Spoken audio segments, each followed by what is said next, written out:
PPKM darurat sejak tanggal 3 Juli hingga 20 Juli 2021. Pilih menutup usahanya karena khawatir dikenai sanksi.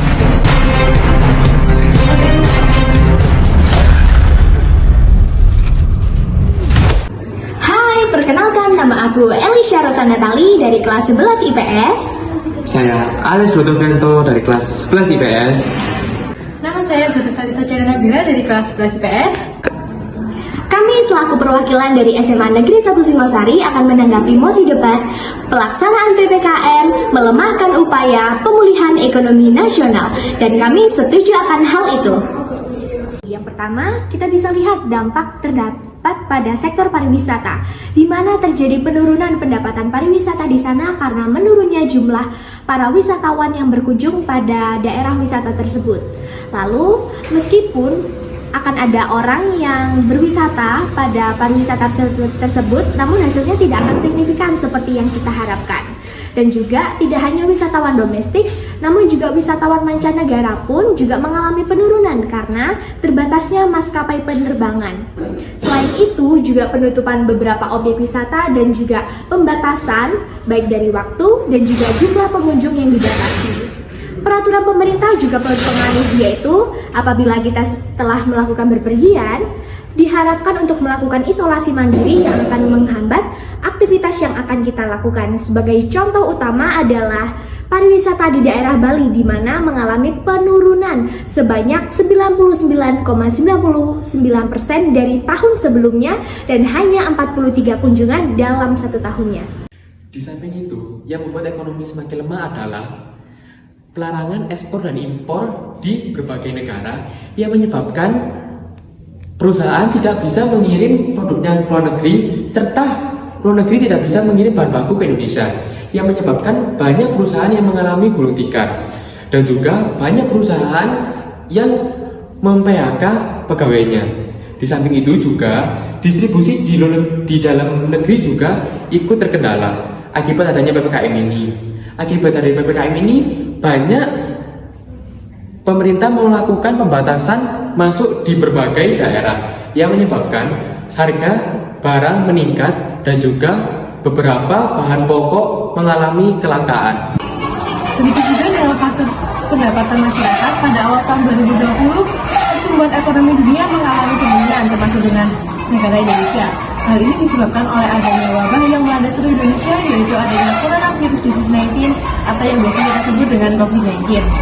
Pemerintah Indonesia sendiri telah menerapkan berbagai kebijakan guna penanggulangan atau mengurangi penyebaran COVID-19. Salah satunya ialah penerapan sistem PPKM atau yang biasa kita sebut dengan pemberlakuan pembatasan kegiatan masyarakat.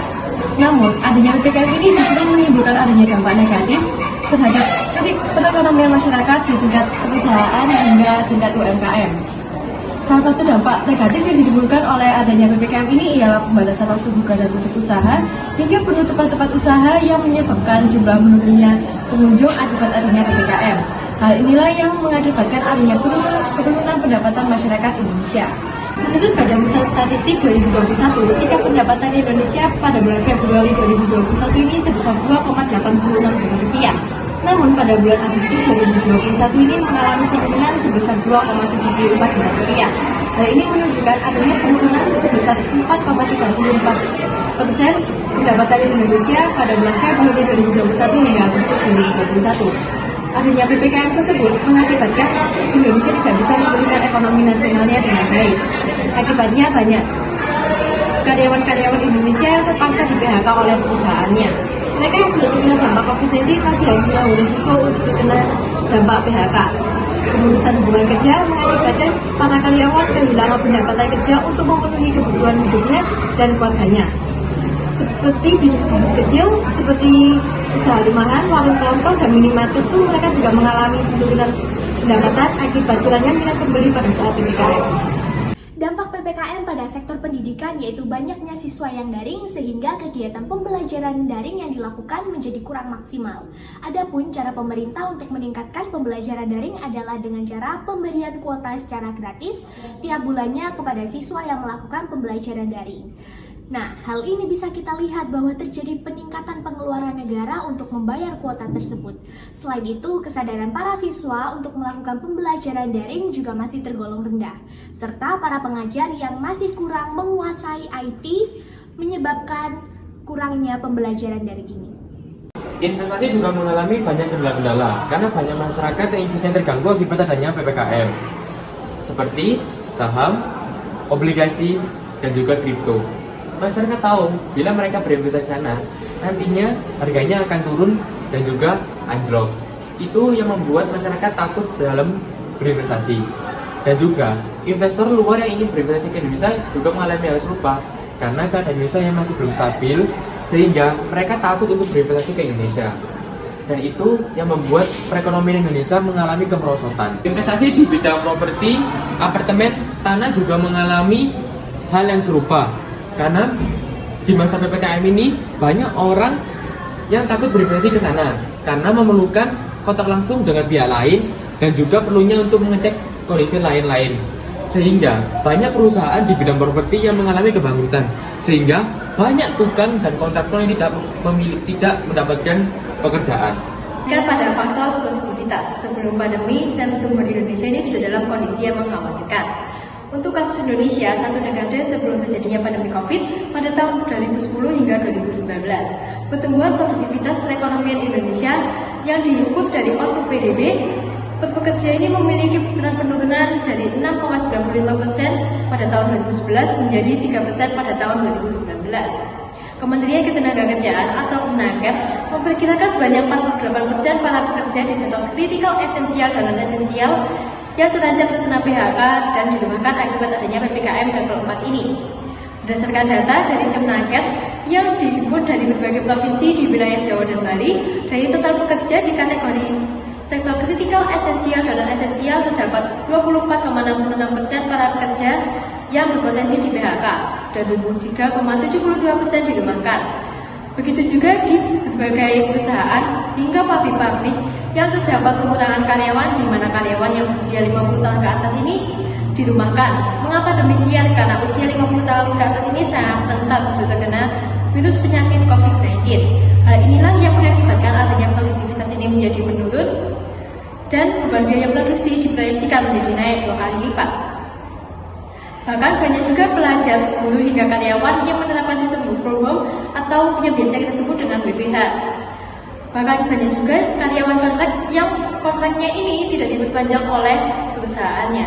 Dampak PPKM juga dirasakan oleh para pedagang kecil, di mana banyak di antara mereka yang kehilangan pelanggannya karena jalan dan lingkungan sekitar mereka yang sepi. Dan ada beberapa di antara mereka yang rela menutup dan juga memberhentikan kegiatan usahanya terlebih dahulu demi mematuhi kebijakan pemerintah tersebut.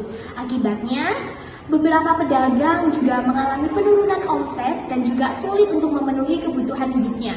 Dengan diberlakukannya kebijakan tersebut, banyaknya pedagang yang merasa dirugikan dengan adanya PPKM ini. PPKM membawa dampak negatif bagi perekonomian Indonesia karena masyarakat diberikan batasan untuk melakukan segala aktivitasnya.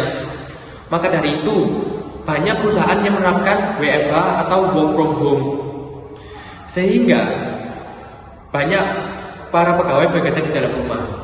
Karena berangsur-angsur lama, sehingga perusahaan membuat kebijakan yang namanya PHK pegawainya, menggaji setengah karyawannya, atau tidak menggaji sama sekali karyawannya. Maka dari itu, banyak karyawan yang tidak dapat memenuhi kebutuhan pokoknya.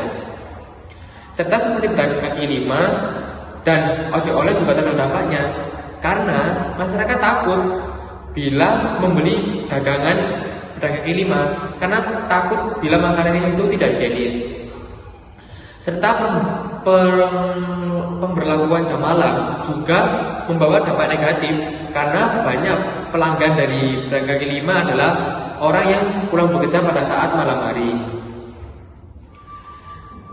Serta ojek online juga terkena dampaknya dikarenakan banyak para pekerja yang bekerja di rumah atau WFH, serta banyak siswa yang melakukan belajar daring. Maka dari itulah tidak ada yang menggunakan jasanya, sehingga pendapatan yang diperoleh ojek online hanya sedikit.